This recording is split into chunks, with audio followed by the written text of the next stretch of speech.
So I had a card stolen from me at a card show a few months ago. I've been doing card shows for a year plus at this point, and I have never had a card stolen from me of any value. I might have had somebody nick something out of my dollar binder, which power to them, I guess. Like, I can't watch everything.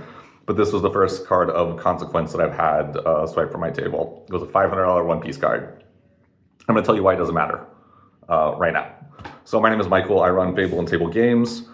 And I sell Pokemon cards, Magic cards. I run a website, fableandtablegames.com. I've been to shows in the Massachusetts area, both in the North Shore and the South Shore, if you're familiar with the Massachusetts, the Boston area. Cardboard Promotions is my favorite show at the Emerald Square Mall, allegedly the largest free admission card show in the nation. Is that true? I don't know, but it's really big. It's like 200 plus tables. It just takes up the whole floor of a dead mall. Anyway, it happened at this show, at the Emerald Square Card Show a few months ago. So I had a case. I have a case. At the time, I was using a bulletin board case that you got off of. I got off of Amazon. It was like 40, 50 bucks. When I started the vending, I was like, I don't even know if anybody's gonna buy cards, if I'm gonna like it, will I hate talking to random people? So I didn't get like a nice case. I got something that did the job, and it did the job great. A little hard to open. The magnets were a little tricky to get open and shut, but generally, overall, it was a very good purchase, and it served its job. Problem was, it literally looked like trash. And let me explain. It wasn't meant to be a card showcase. It was meant to go on a wall. So it had been beat up pretty well. Like, the back was all like dented, and the front had like scratches and nicks all over it, and it looked, it wasn't great. That week I had 1-800-GOT-JUNK come take some stuff from my house. And if you're listening, my email is michael@fableandtablegames.com, 1-800-GOT-JUNK, if you're interested in sponsoring. But the guys who came, they were awesome, and they did their thing. I was down there chatting with them, and they did the thing, left, whatever, went on with my day. I was packing up for the show on Saturday, and usually these are early days. So the show's an hour south of me, south of Boston. So I usually leave here like 6:30-ish, stop and get an egg McMuffin, get an energy drink, pick up some sustenance for the day, and make my way that way. So I aim to leave at 6:30. I usually leave closer to 7:30, but I'm up early.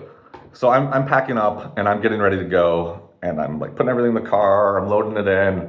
I'm like, okay, got this, got my binders, got my expensive cards. Okay, let's go. So, and I do one last scan of the garage, nothing's there. So I get to the show, I'm setting up. I realize I do not have my case. It's gone, not there. And I was like, that sucks, because I have a lot of expensive cards, as I have been doing this card show vending journey, online selling journey I've been selling online for like 4 years now. I really ramped my inventory up to some really cool stuff. At the time I had a Mox Diamond, which is like $1,000 Magic card. I had a Mr. Krabs Smothering Tithe at the time. I had some like Cloud Search Foil stuff, a lot of cool Magic cards, and a couple $2 or $300 Pokemon cards. But one of the cards I had was a $500 One Piece card. Now, if you're familiar with One Piece, it was one of the Elder Gods, so one of the alternate art versions. Not only that, it was the card. I don't know if you can see. This. My cat just jumped in my Jumpstart. There's two cases of Jumpstart foundations in there waiting to be opened. He's using it as a personal plaything. Anyway, so it was a One Piece card, the Elder God with the red foiling on it. It's like a $500 card. I was really proud of that card. It was my most expensive One Piece card. I worked up to it, trading and selling One Piece, kind of grinding from like $10 to $20 singles up to that card. Excuse me, and I was really proud of it. But I got to the show, and I didn't have my case. So I had kind of brainstormed, and I had these like, I think they were like nail polish racks, but they're like this big and like half in the front and all the way in the back, and it's big enough to set a thing of nail polish. So I use those to display my booster packs, and I keep most of them in the back, and I just like under the table, and I just have all the packs with the prices on them. So it's easy to see. I can pick it up and move it. It's great. So I decided to audible, put the booster packs flat on the table, and I took those. I had like 4 of them, and I took those and I put them in front of me, and I put all my expensive cards standing up in them. So they're still right in front of me, and with the case, I get them right in front of me. Nobody can see it, or nobody can get near without me seeing. And typically, it's just me. And I had, I either had 2 6-foots or two 8-foots at this show, but I had 2 tables. But it was about 11 o'clock, and I had all my cards set up. I had my one-piece binder out, but I did not have my expensive one-piece cards set out because I had like 4 or 5 of them because I didn't have room. So I was like, I'll just get my case for tomorrow, no problem. I'll just put the one-piece cards right here, but behind, and if somebody wants to see them, I'll hand it to them. And I'll watch them. So it was about 11:30. I had some regulars stop by. Shout out to Bert. We were working out a deal. Bert, Brittany and Bert's brother Roy. We were having a great time, working out a deal, chatting, catching up. But then a couple of guys came up and said, "Hey, do you have any One Piece?" I said, "Yes, of course." Pulled up my binder, said, "Here you go. It's a little picked over. Let me know if you're looking for anything specific." And I go back to making my deal. And they're flipping through, and it's pretty picked over, granted. And they say, "Hey, do you have anything you're looking to price? Like, anything else? Because we're looking, you don't have a ton here." And I said, "Yeah, of course." So I had like the stack of expensive cards and some cards I was going to price. So maybe a stack like that big. And the expensive cards were on top loaders. And I handed it to him, and I said, "Hey, some of the cards have prices, some of them don't. If you see anything you like, pick some out, let me know. We'll go through and figure out a price that works for us." And go back to talking to Bert, and I keep an eye on him. Then while I was talking to Bert, another guy came up who I had done business with before, and we were chatting, and I was like trying to manage 2 deals, which is a great problem to have. It's awesome. I love seeing people that I know and that I like and come back to the table. It's awesome. But what I didn't do is I didn't keep an eye on this guy. I think it was 2 guys. And they said, they handed me the stack back and said, "Hey, thank you. We're all set." And I said, "Okay, no problem." And I took cards, put it back down, and continued on my deals. So about 10 or 15 minutes later, I had finished these deals. I was setting those cards aside. I picked my one-piece cards up. I was organizing, putting them together, picked my one-piece, flipping through, look for the expensive cards. The $500 card was gone. It is kind of a bummer. I was a little upset at the time for maybe about 10 minutes. I was like, yeah, that was a $500 card. That was kind of annoying. I told the show organizer, Doug, shout out to Doug, Cardboard Promotions. He did his best, but it's the cards. They're fungible. Like, it wasn't graded. Like, you can't tell. So, card is gone. I was hoping maybe it would show up under the table or whatever at the end of the day. No, nothing. Nobody came back by. Nobody found it. Card is history. But after thinking about it a little bit, I think it really doesn't matter in the long run, because it's just me at these shows, and I've been doing it for a year and a half. My wife used to help out at the very beginning, then I have my friends help out. Shout out to Carlos.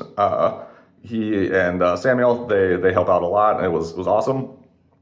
But I can't have my friends come help me every weekend. That's just unreasonable. So I'd gotten pretty good at, I had my case, I had my binders. The expensive binders near the case get cheaper as you go out. Somebody wants to take a card from the dollar binder, like, whatever. I don't want them to do that, but I'd rather take a dollar binder than a $500 one-piece card. So it was just me. And I had thought, maybe 3 or 4 months before this, like, should I pay somebody to come help me? Should I find, I'm a lawyer by training, so I'm very concerned about the legalities of things. I wasn't just going to pay somebody under the table. And it seemed like too much of a hassle to try and, do the paperwork or figure out the right way to do taxes. So I just said, no problem. I'll figure it out. Should I get a camera set up? No, like, that's expensive. Like, I don't really plan on making vendor point of view content. Like, why would I spend $200 or $300 to get that set up when it's really just for security? No problem. All that is money. That's money. So the most realistic thing to do is I pay somebody to come help me. Those are long days. Even if I have somebody come help me just during the middle of the day, so from like 10 to 4, when it's the busiest, and I need to get lunch or go to the bathroom or whatever, that's 6 hours. I live in Massachusetts, so minimum wage here is higher than it might be somewhere else. So if I pay somebody $20 an hour to help, that is $120 per day. These are 2-day shows. So we're looking at $240 for the weekend. So that's a lot of money. for somebody who like would help me get sales, to be sure, but I don't think would help me get $240 at plus of sales every weekend. So I had made that decision not to do that. And, you know, I'd made that decision for 3 months. So I'd done that 2-day weekend show 3 times in those 3 months. So that's $720. Plus I'd done 6 or 7 other shows, which would have, you know, been around 120-ish per show. So that's, you know, that's reaching into like the $2,500 category for some help. So I made that decision not to. I got my $500 card stolen. Yes, it sucks that my card was stolen, but in the long run, you know, I saved $2,000. Like if I had paid somebody to come help me, yes, I would have gotten more sales to offset some of that money. So maybe, you know, but I had to coordinate the taxes. It would have been a whole thing. So it is unfortunate I got my $500 card stolen, but I think it's just the cost of doing business. It's the only card that ever got stolen. And I came back the next day and I went to go find my case. The 1-800 Got Junk guys had taken it. They took it out with the junk because it looked like junk and it was right next to the pile. So I was much closer with my cards the next day. And then I went and got a proper case, one off Amazon. It's really nice. You know, it's not the nicest case out there, but it is much better than a bulletin board case. And I think, you know, I've been doing it for 1.5 years. I like it. So I think it was time to upgrade. Anyway, so let me know what you think in the comments about that. Getting a $500 card stolen. What's the most expensive card you've gotten stolen? Hopefully it's nothing. And if it's nothing, tell me what you do to prevent it. But the other cool thing that happened this week is I got my business card. FableandTableGames.com, established 2024. And on the back, it tells you exactly what I do. I buy, sell, and trade Pokemon cards. Gives my contact info, my name, things like that. So if you are looking to sell cards or looking to buy cards, you know, feel free to hit up that stuff. If not, that's fine too. I hope you found some enjoyment and some words of wisdom from somebody who got a card stolen. Maybe you can avoid the same in the future, or at least, you know, think about it from a more objective perspective rather than an emotional perspective. Again, FableandTableGames.com. Go buy my cards. See you next time.